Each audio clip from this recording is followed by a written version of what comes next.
দীপান্বিতা অমাবস্যাতে ঘরোয়াভাবে মা কালীর পূজার কিছু সরল প্রক্রিয়া। মা কালীর পূজার জন্য আপনারা প্রথমে শুদ্ধ বস্ত্রে পূজার স্থানটিকে পরিষ্কার করে সেখানে আলপনা দিয়ে নেবেন। তারপর একটি জল চৌকিতে লাল রঙের কাপড় পেতে আসন তৈরি করবেন। সেখানে মা লক্ষ্মীর ছবি বা মূর্তিকে স্থাপন করবেন। মূর্তি স্থাপনের আগে সেই স্থানে কিছুটা আতপ চাল এবং ফুলের পাপড়ি অবশ্যই ছড়িয়ে দেবেন। মা কালীকে স্থাপনের পর এরপর জায়গাটিতে সুন্দর করে ফুল দিয়ে সাজাবেন। মা কালীর সামনে একটি পদ্ম ফুল রাখতে পারেন।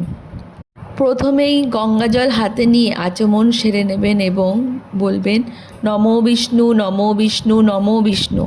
এরপর গঙ্গাজল হাতে নিয়ে হাত জোড় করে বলবেন ওং অপবিত্র পবিত্র বা সর্বাবস্থাং গত পিবা যৎ স্মরেত পুণ্ডরীকাক্ষং সবাহ্য অভ্যন্তর সূচি নমো সূচি, নমো সূচি, নমো সূচি। আপনারা প্রথমে মা কালীর ফটক বা মূর্তিটিকে স্নান করিয়ে নেবেন। তার জন্য আপনারা গঙ্গা জলে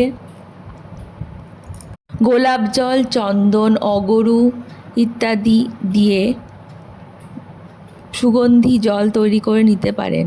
তারপর যদি ছবি থাকে তাহলে এই জল দিয়ে ছবিটি মুছে নেবেন, অথবা মূর্তি থাকলে এই জল দিয়ে স্নান করে নেবেন। এই সময় স্নান মন্ত্র উচ্চারণ করবেন ইদং স্নানিয়ং ওং শ্রীমৎ দক্ষিণা কালিকই নমঃ। এরপর মা কালীর ছবিতে একটি লাল রঙের জবা ফুলের মালা দিয়ে দেবেন। তারপর মঙ্গল ঘট স্থাপনের পালা।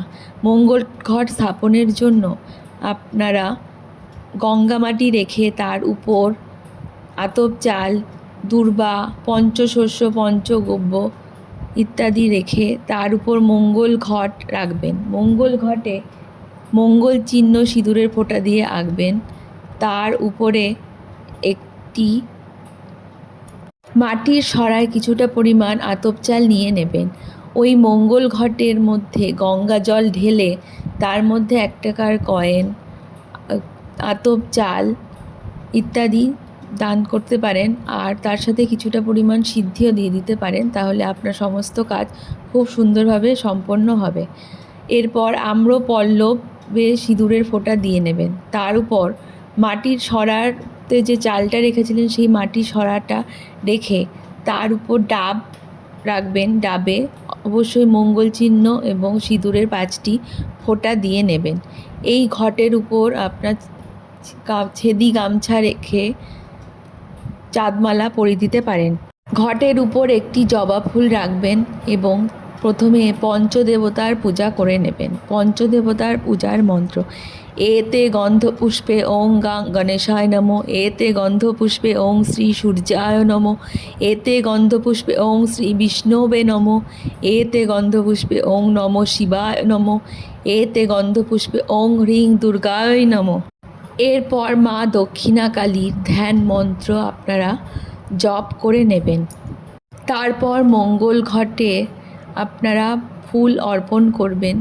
তার জন্য এই মন্ত্রটি বলবেন এতৎ পাদ্যং ওং শ্রীমৎ দক্ষিণা কালিকই নমঃ। মঙ্গল ঘটে অর্ঘ্য দানের জন্য এই মন্ত্রটি বলবেন ইদং অর্ঘ্যং ওং শ্রীমৎ দক্ষিণা কালিকা দৈবে স্বাহা। এই সময় আপনারা কোষাকুষিতে গঙ্গা জল, ফুল, বেলপাতা ইত্যাদি নিয়ে মঙ্গল ঘটে অর্পণ করবেন। মা কালীর ছবিতে একটি লাল রঙের চেলির কাপড় পরিয়ে দেবেন এবং মা কালীর কপালে সিঁদুরের ফোঁটা আঁকবেন। মা কালীর পায়ের কাছে আলতা, সিঁদুর, শাখা পলা, নোয়া, একটি লাল রঙের বস্ত্র সমস্ত কিছু অর্পণ করে দেবেন। তার সাথে সাথে একটি মৌলি সুতো অর্পণ করতে পারেন। আপনারা এগুলি মা কালীর পায়ের কাছে না রাখলেও ঘটেও রেখে দিতে পারেন। এরপর মা কালীর পুষ্পাঞ্জলি দিতে হবে। তার জন্য হাতে অবশ্যই একটি জবা ফুল এবং বেল পাতা নিয়ে এই পুষ্পাঞ্জলি মন্ত্রটি উচ্চারণ করবেন। প্রথমবারের মন্ত্র নমো কালী কালী মহাকালী কালীকে পাপহারিণী ধর্ম কাম প্রদে দেবী নারায়ণী নমস্তুতে। অগ্নিশগ্নি মহামায়ে চামুণ্ডে মুণ্ডমালিনী আরুরারোগ্য বিজয়ং দেহি দেবী নমস্তুতে। এসো সচন্দন পুষ্প গন্ধ পুষ্প বিল্বপত্রাঞ্জলি শ্রীমৎ দক্ষিণা কালিকই নমঃ। দ্বিতীয়বারে আবার ফুল নেবেন এবং এই মন্ত্রটি বলবেন। নম সর্বমঙ্গল্য মঙ্গলে শিবে সর্বাধ সাধিকে উমে ব্রহ্মাণী কৌমারী বিশ্বরূপে প্রসীদ মে ভগবতী ভয়চ্ছেদে কাত্যায়নী চ কামদে কালকৃত কৌশিকী তং হি কাত্যায়নী নমস্তুতে। এসো সচন্দন গন্ধপুষ্প বিল্বপত্রাঞ্জলি শ্রীমৎ দক্ষিণা কালিকই নমঃ। তৃতীয়বারের পুষ্পাঞ্জলির মন্ত্র।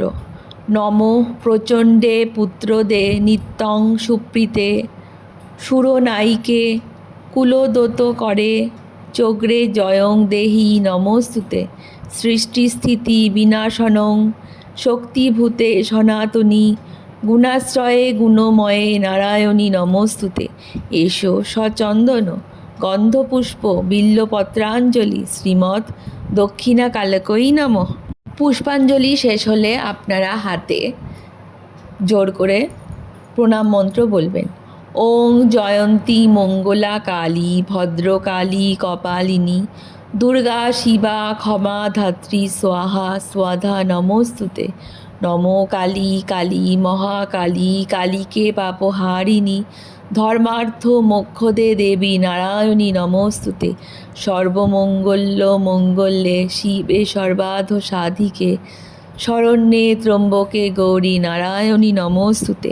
এরপর মা কালীকে একটি তামার থালাতে হরিতকি সুপারি পান 1 টাকার কয়েন এবং একটি জবা ফুল নিয়ে অর্পণ করবেন। এরপর মঙ্গল ঘটে ফুল বেলপাতা দিয়ে এই মন্ত্রটি বলবেন। এতে গন্ধপুষ্পে ওং মহাকাল ভৈরবই নমঃ। তারপর মা কালীর উদ্দেশ্যে আপনারা নৈবেদ্য উৎসর্গ করবেন। তার সাথে সাথে খই মুড়ি মোয়া নাড়ু মুড়কি মিষ্টি সন্দেশ ইত্যাদি অর্পণ করবেন। যে কোনো 5 রকমের ফল অবশ্যই মা কালীকে এরপর উৎসর্গ করবেন। পুজোর ভোগ উৎসর্গ করার পর মা কালীর আরতি করতে হবে। তার জন্য প্রথমে প্রদীপ এবং ধূপকাঠি দিয়ে আরতি করবেন। তারপর জলশঙ্খ নতুন বস্ত্র ফুল ইত্যাদি দিয়ে একে একে আরতি করে নেবেন। শেষে চামর দিয়ে মায়ের আরতি করবেন। তারপর শঙ্খ কাসর ঘণ্টা ইত্যাদি বাজাবেন। প্রদীপের সাথে সাথে ধুনো অবশ্যই ধরাবেন। এরপর আপনারা পঞ্চপ্রদীপ জ্বালিয়ে মা কালীর আরতি করবেন। এরপর মা কালীর অষ্টোত্তর শতনাম পড়বেন এবং শেষে মা কালীর স্তব করবেন। সেই সময় এই মন্ত্রটি বলবেন। মন্ত্রহীনং ক্রিয়াহীনং ভক্তিহীনং সুরেশ্বরী যৎ পূজিতং ময়া দেবী পরিপূর্ণং তদস্তু মে আবাহনং ন জানামি নৈব জানামি পূজনং বিসর্জনং ন জানামি ক্ষমস্ব পরমেশ্বরী। এসে মঙ্গল ঘট ধরে এই মন্ত্রটি বলবেন। ওং গচ্ছ গচ্ছ পরং স্থানং স্বস্থানয়ং পরমেশ্বরী পূজা ধারণ কালে চ পুনরাগমনায় চ। এই শেষের দুটি মন্ত্র হলো মা কালীর ঘট বিসর্জন মন্ত্র। পূজা হয়ে গেলে এই মন্ত্রটি ঘট বিসর্জনের আগে এবং মা কালীর বিসর্জনের আগে এই মন্ত্র দুটি আপনারা উচ্চারণ করে নিতে পারেন। সমস্ত পূজা পদ্ধতি জেনে আপনাদের কতটা উপকার হলো তা আপনারা অবশ্যই কমেন্ট করে জানাবেন। আর আমাদের চ্যানেলটিকে অবশ্যই সাবস্ক্রাইব করে দেবেন। ধন্যবাদ।